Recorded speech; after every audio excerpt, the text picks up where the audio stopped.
Salut à tous. Aujourd'hui, dans cette vidéo passionnante, nous plongerons dans le monde complexe de la pathogenèse de l'insuffisance placentaire pendant la grossesse. Nous explorerons en détail ce qu'est réellement cette perturbation, les mécanismes sous-jacents qui la provoquent et les facteurs qui peuvent contribuer à son développement. Restez avec moi pour découvrir les mystères de ce phénomène crucial pour la santé maternelle et fœtale. L'insuffisance placentaire pendant la grossesse est une condition où le placenta, l'organe vital qui relie le fœtus à la mère, ne fonctionne pas correctement. Cela peut entraîner des complications pour le développement du fœtus en raison d'un apport insuffisant en nutriments et en oxygène. L'insuffisance placentaire peut se manifester à différents stades de la grossesse, avec des mécanismes variés. Certaines formes peuvent être détectées précocement, tandis que d'autres se développent plus tardivement, affectant le développement du fœtus à des moments clés. La progression de l'insuffisance placentaire peut varier d'un cas à l'autre. Certains cas peuvent rester stables, tandis que d'autres peuvent s'aggraver rapidement, nécessitant une surveillance et une intervention médicale étroite. L'insuffisance placentaire peut être classée en fonction de l'ampleur de la perturbation de la circulation sanguine entre la mère et le fœtus. Une circulation sanguine altérée peut entraîner des complications graves pour le développement fœtal. Dans certains cas, le corps peut compenser partiellement les effets de l'insuffisance placentaire en redistribuant les ressources disponibles. Cependant, lorsque la compensation n'est plus suffisante, la condition peut devenir décompensée, mettant en danger la santé du fœtus. Les causes de l'insuffisance placentaire peuvent être multiples et complexes. Des facteurs tels que l'hypertension, le diabète, les maladies auto-immunes, les infections, le tabagisme et la consommation d'alcool peuvent contribuer au développement de ce trouble.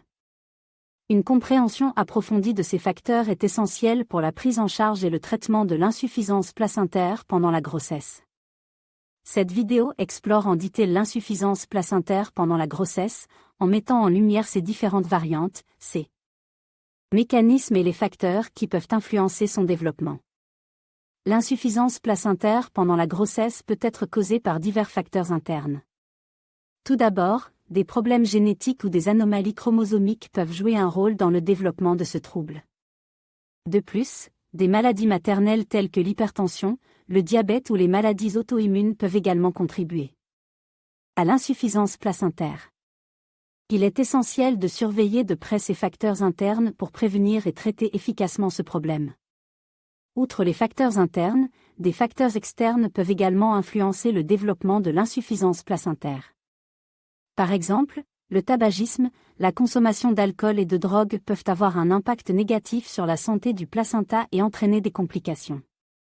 De plus, une exposition à des toxines environnementales ou à des infections pendant la grossesse peut également contribuer à ce trouble. Il est crucial d'éviter ces facteurs externes pour préserver la santé du placenta. Les symptômes de l'insuffisance placentaire peuvent varier, mais certains signes courants incluent une croissance fœtale retardée, une diminution des mouvements fœtaux, une hypertension artérielle chez la mère et des saignements vaginaux anormaux. Il est essentiel de reconnaître ces symptômes et de consulter un professionnel de la santé dès qu'ils sont détectés pour évaluer la situation et prendre des mesures appropriées. Le diagnostic de l'insuffisance placentaire peut être réalisé à l'aide de diverses méthodes, telles que l'échographie Doppler, qui permet d'évaluer le flux sanguin dans le placenta, et des tests sanguins pour mesurer les niveaux de certaines hormones. De plus, des examens physiques réguliers et des analyses de laboratoire peuvent aider à identifier ce trouble. Un diagnostic précoce est essentiel pour une prise en charge efficace. Le traitement de l'insuffisance placentaire dépend de la gravité du trouble et de l'état de santé de la mère et du fœtus. Des mesures telles que le repos au lit, une alimentation équilibrée, des médicaments pour contrôler la pression artérielle et des transfusions sanguines peuvent être recommandées.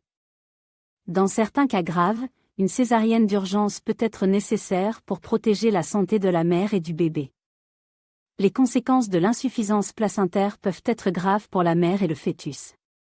Chez la mère, cela peut entraîner des complications telles que l'hypertension artérielle, des saignements excessifs lors de l'accouchement et un risque accru de préclampsie.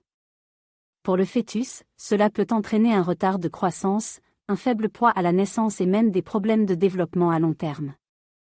Il est crucial de traiter ce trouble de manière proactive pour minimiser les risques. Pour prévenir l'insuffisance placentaire, il est essentiel de maintenir un mode de vie sain avant et pendant la grossesse.